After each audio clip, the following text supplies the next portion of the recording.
Hello everyone, Gavin Knecht here. I'm going to speak to you briefly about stress and worry. Okay, it's going to be quite a general topic, but hopefully there'll be some points for you to take away from this.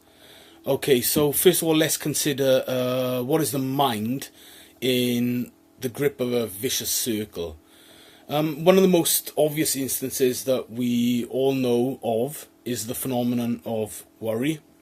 Okay, so say for example, you go to the doctor and the doctor says that you need an operation for whatever reason. This automatically makes you worried. Okay, there are lots of things to think about when you have an operation or just before you have an operation. But you know, since it takes away your appetite and your sleep, it's not good for you to worry. But you can't stop worrying. It's a natural thing about being human, and you get additionally worried that you are worried.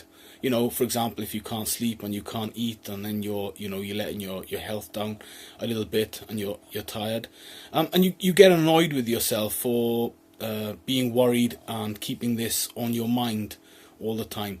And from a distance, it looks quite absurd, and it kind of is. And you know, you get angry with yourself for being worried. You know that you're worried because you're worried about being worried, and this is a vicious circle. It does build. It's kind of like that stress ball that I spoke about before. Getting stressed about being stressed. It's pretty much the same thing, really. Okay. Well, what can you do about it? How can you allow your mind to be quiet? It's quite difficult, isn't it? It's kind of like having a monkey inside your head, jumping up and down and chattering all the time. You have all this chatter in your head. And once you start thinking, you can't stop. One thought leads to another thought. And you know, an enormous number of people, actually the vast majority of people, devote their lives to keeping their minds busy, and they feel incredibly uncomfortable with silence. You know, boredom sets in when they're alone, nobody's saying anything, there's nothing to do, and you know, then you're kind of left with your thoughts. There are no distractions. Okay, and so there you are, left alone with yourself, and you want to get away from yourself. You know, you always want to get away from yourself. That's why perhaps you go to the pub, or you waste time on social media. For some people, they go out and look for casual sex, or take drugs, or whatever. You don't want to spend time with yourself. You feel strange when you're alone. So, you know, why do you want to run away from yourself? What is so bad about it?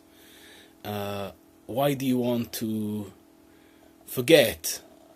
Well, it's because you are addicted to thoughts. It's a drug, and it is a dangerous one. It's compulsive thinking on and on and on all the time. It's a habit.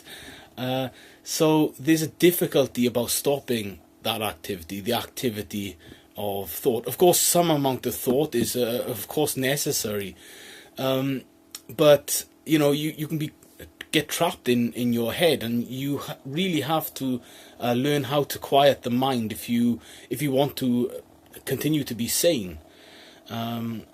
Because if you talk all the time, for example, you don't hear what anyone else has to say.